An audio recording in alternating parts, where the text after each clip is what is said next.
तुम्हें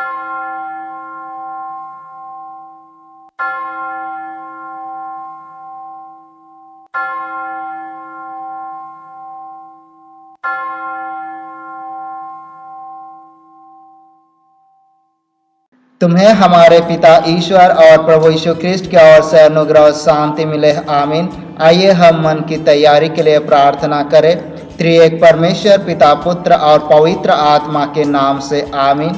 हे सर्वशक्तिमान ईश्वर दयालु पिता, इस समय हृदय से धन्यवाद देते हैं क्योंकि तूने अपने पवित्र सुरक्षा और अगुवाई में बनाए रखा है। साथ ही तूने यीशु के पवित्र अनमोल लहू से हमें धोकर शुद्ध और पवित्र किया है ताकि हम तेरे पवित्र राज में ग्रहण योग्य बने रहने पाए। हाँ प्रभु जी, आज तूने यह सुंदर अवसर दिया है कि हम तेरे वचनों में से कुछ अपने जीवन के लिए सीखना चाहते हैं, समझना चाहते हैं। आप ही यहोवा परमेश्वर कर हम हर एक के जीवन पर सामर्थ्य आत्मा उड़ेल ताकि हम वचन के भेद और गहराई को समझते हुए तेरे नाम की महिमा और बड़ा और स्तुति और धन्यवाद करने पाए। विनती उद्धार करता प्रभु यीशु के नाम से मांगते हैं, दया से सुन, अनुग्रह से ग्रहण कर। आज 10 मई 2020 गॉसनर एवेंजलिकल लुथेरन कलीसिया के अनुसार कांताते रविवार है, यानी गीत गाओ रविवार है। और आज के लिए ठहराया गया पवित्र वचन यूहन्ना रचित सुसमाचार अध्याय संख्या 16 और पद संख्या 5 से लेकर 15 तक। आइए हम एक बार वचन को पढ़ लेते हैं। यहाँ पर परमेश्वर का जिद वचन यूँ लिखा है, परंतु अब मैं अपने भेजने वाले के पास जाता हूँ और तुम में से कोई मुझसे नहीं पूछता तू कहाँ जाता है, परंतु मैंने जो ये बातें तुमसे कही है इसलिए तुम्हारा मन शोक से भर गया है। तो भी मैं तुमसे सच कहता हूँ कि मेरा जाना तुम्हारे लिए अच्छा है, क्योंकि यदि मैं ना जाऊँ तो वह सहायक तुम्हारे पास ना आएगा, परंतु यदि मैं जाऊँगा तो उसे तुम्हारे पास भेजूँगा। वह आकर संसार को पाप और धार्मिकता और न्याय के विषय में निरुत्तर करेगा। पाप के विषय में इसलिए कि वे मुझ पर विश्वास नहीं करते, और धार्मिकता के विषय में इसलिए कि मैं पिता के पास जाता हूँ और तुम मुझे फिर ना देखोगे। न्याय के विषय में इसलिए कि संसार का सरदार दोषी ठहराया गया है। मुझे तुमसे और भी बहुत सी बातें कहनी है, परंतु अभी तुम उन्हें सह नहीं सकते। परंतु जब वह अर्थात सत्य का आत्मा आएगा तो तुम्हें सब सत्य का मार्ग बताएगा, क्योंकि वह अपनी ओर से ना कहेगा, परंतु जो कुछ सुनेगा वही कहेगा और आने वाले बातें तुम्हें बताएगा। वह मेरी महिमा करेगा, क्योंकि वह मेरी बातों में से लेकर तुम्हें बताएगा। जो कुछ पिता का है वह सब मेरा है, इसलिए मैंने कहा कि वह मेरी बातों में से लेकर तुम्हें बताएगा। यहाँ तक आमीन। मसीह यीशु में विश्वासियों, यीशु ख्रिस्त के मूल 12 चेले के अलावे और भी कई चेले थे, जिनमें पुरुष और स्त्री शामिल थे। यीशु उनका गुरु, शिक्षक, सहायक, उद्धारकर्ता और अगुवाईकर्ता के रूप में रहा। कुछ लोग यीशु को राजा के रूप में मानते थे, लीडर के रूप में मानते थे। इसलिए यीशु मसीह पर चेलों और अनुयायी का अटूट विश्वास और उम्मीद था। पर यीशु जानता था कि वह हमेशा चेलों के साथ नहीं रहेगा। उसे अपने पिता के पास वापस जाना होगा, ताकि वह सहायक जो सर्वदा चेलों के साथ रहेगा भेज सके, अर्थात सत्य का आत्मा, अर्थात पवित्र आत्मा। लेकिन यीशु जानता था उनके जाने के बाद चेलों के जीवन में बहुत बड़ा सताहट आने वाला था, बहुत बड़ी परीक्षाएं आने वाली थी। इसलिए यीशु अपने चेलों को मन को तैयार करता है, आने वाले घटनाओं से अवगत कराता है, ताकि उनका विश्वास मजबूती से बना रहे। यीशु ने चेले को अवगत कराया कि यहूदी धार्मिक अगुवे विशेष तौर पर सताएंगे, उन्हें उनके आराधनालय से निष्कासित किए जाएंगे, संभवतः उन्हें उनकी नौकरी से या उनके व्यवसाय से, और हो सकता उन्हें घर से भी बाहर निकाल दिया जाएगा। पर यीशु ने कहा, घबराने की जरूरत नहीं, विपत्तियां तो आएगी, परंतु विपत्तियों से भागने की जरूरत नहीं है, क्योंकि यीशु मार्गदर्शन कराएगा, पवित्र आत्मा मार्गदर्शन कराएगा और वो उनके साथ हमेशा रहेगा और उनकी अगुवाई करेगा। और इसलिए जब आज हमने जो पाठ वचन और उपदेश वचन पढ़ा, इनमें से अगर हम लोग पहला पॉइंट के रूप में पढ़ेंगे या समझेंगे, वो हमें मिलेगा यीशु के बाद पवित्र आत्मा मार्गदर्शक होगा। यीशु अपने जीवन काल में एक समय में केवल एक ही स्थान में उपस्थित रह सकता है, परंतु पवित्र आत्मा जो सत्य का आत्मा है एक साथ ही सर्वत्र मौजूद हर जगह रह सकता है। पवित्र आत्मा चेले के जीवन में काफी लाभकारी साबित हुआ। यीशु के मृत्यु के पहले चेले दुर्बल थे, कमजोर थे, डरपोक थे और वह अगुवाई के लायक नहीं थे, परंतु जब पवित्र आत्मा उन पर आया और उनका जीवन परिवर्तित हो गया, वो शक्तिमान बन गए, वो स्थिरता में जीवन बिताने लगे, अटल विश्वास और भरोसा में आगे बढ़ने और साहसी व्यक्ति के रूप में वो परिवर्तित हो गए। साथ ही यीशु ने उन्हें बताया था कि उन्हें शेष शिक्षा देने के लिए पवित्र आत्मा ही आएगा, उन्हें सिखाएगा, सब प्रकार के सत्य की बातों को सिखाएगा, अगुवाई करेगा, यहाँ तक कि पवित्र उन्हें भविष्य में होने वाले घटनाओं के बारे में भी बताएगा या तो भविष्य के बातों को भी बताएगा। और इसलिए आज हम जब इस वचन में देखते हैं कि यीशु प्रतिज्ञा करता है अपने चेलों के लिए कि जो भविष्यवाणी के अनुसार उनको तो जाना ही है, परंतु जब उसके बाद आएगा पवित्र आत्मा, सत्य का आत्मा, वो उनकी अगुवाई करेगा और उनके साथ सर्वदा रहेगा। और इसलिए जब हम आगे बढ़ते हैं दूसरा पॉइंट के रूप में समझेंगे, पवित्र आत्मा संसार को पाप, धार्मिकता और न्याय के विषय में कायल करेगा। और ये तो सचमुच में एक पवित्र वचन के अनुसार है। पवित्र वचन टीकाकारों के अनुसार पवित्र आत्मा लोगों पर उनके पाप के संदर्भ में यह प्रकट करेगा।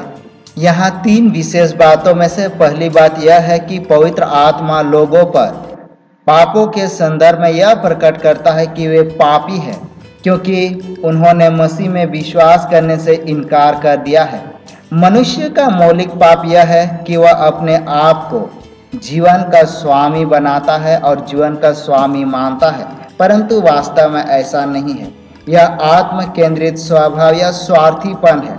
हम लोग जब स्वभाव से मनुष्य को देखते हुए स्वयं के विषय में सोचते हैं और स्वयं के विषय में विचार करते हैं और स्वयं को सही ठहराते हैं, और इन्हीं स्वार्थीपन के वजह से मनुष्य जो पाप करता है और अपने आप को उन पाप में नहीं देख पाता।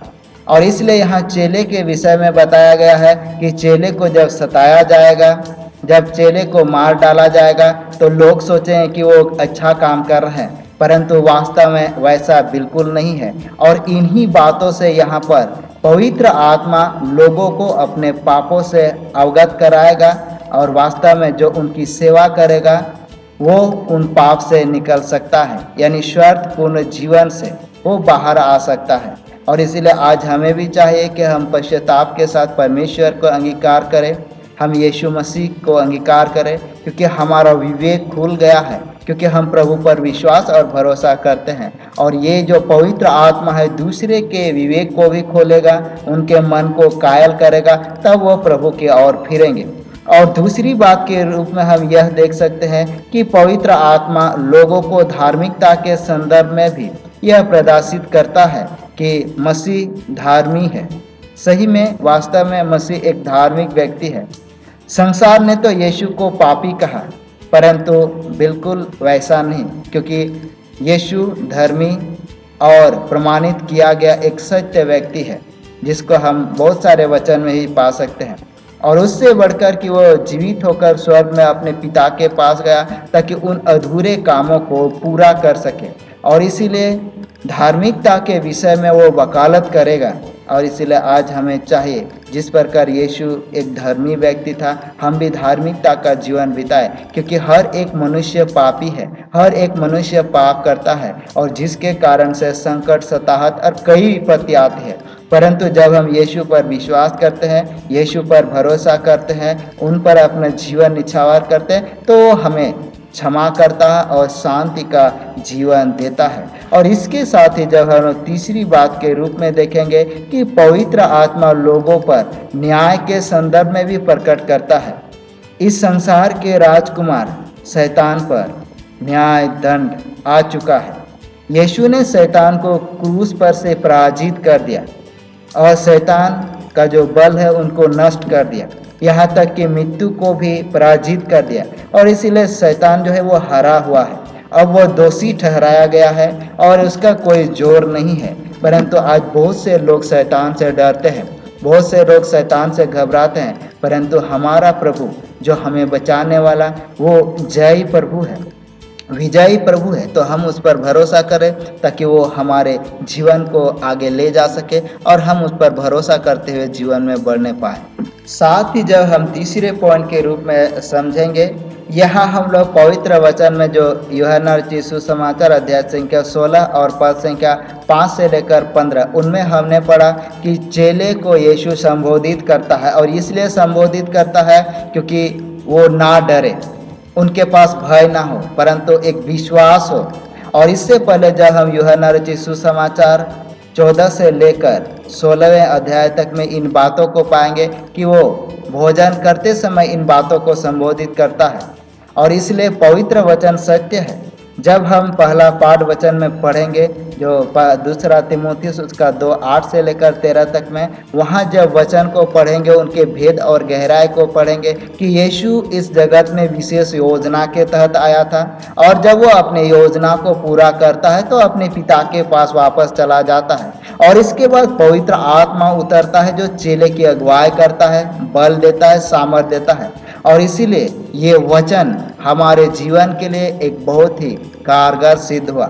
और इसीलिए जब हम चेले के जीवन में देखते हैं दुख, संकट, सताहट आते या तो कैद किया जाता है।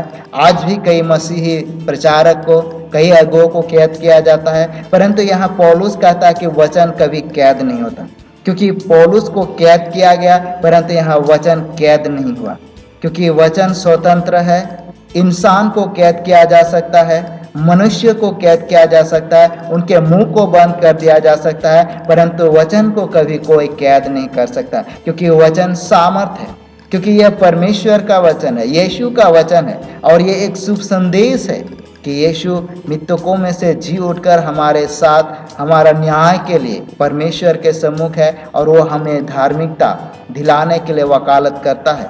तो निश्चय जब हम देखते हैं पौलुस को भी सताया गया, उनके चेले को भी सताया गया, और जो भी दुख और संकट आया उसमें पवित्र आत्मा उनके साथ रहा, वो शांति देने वाला, वो अगुवाई करने वाला। और इसीलिए जब आज हम अपने जीवन को भी देख सकते हैं, हो सकते हैं हमें बहुत सारे संकट उठा रहे हैं, बहुत सारे कष्ट में जीवन जी रहे हैं, बहुत सारे तकलीफें हैं, लेकिन हम यीशु मसीह पर भरोसा करते हैं। क्योंकि आज जब हम अपने पूरे विश्व को देखते हैं, कोरोना वायरस के चपेट में है, लोग भयभीत हैं, परंतु जो प्रभु के प्रियजन है, भक्तजन है, उनके जीवन के लिए एक शुभ संदेश है।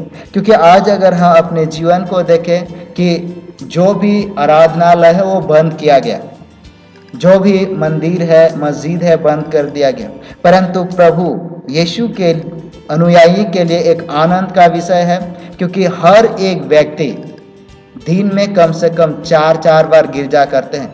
क्योंकि ऐसे तो संडे में लोग एक ही बार एक गिरजा में जाकर वो आराधना कर लेते थे, परंतु जब से ये ऑनलाइन गिरजा आराधना शुरू हुआ, एक व्यक्ति कम से कम 4 या 5 मंडली के गिरजा को यूट्यूब में सुनते हैं या तो अन्य साधन से सुनते हैं और प्रभु में बने रहते हैं। इसीलिए हम जानते हैं कि इस समय पूरा देश बंद है, पूरा देश लॉकडाउन है, पूरा राज्य लॉकडाउन है, परंतु प्रभु का वचन बंद नहीं है, प्रभु का वचन स्थिर नहीं है, प्रभु का वचन तेजी से फैलता जा रहा है। तो निश्चय इस वचन के माध्यम से हम प्रभु में बने रहे, वही हमारा सुरक्षा देने का वादा करता है और वही हमारे जीवन को छुड़ाता है। और इस समय हम सभी इस वचन के माध्यम से अपने जीवन में बल और सामर्थ को प्राप्त करें, ताकि यीशु हमारे साथ रहकर हमारे जीवन की अगुवाई करें। आइए इस समय हम प्रार्थना में जाएं।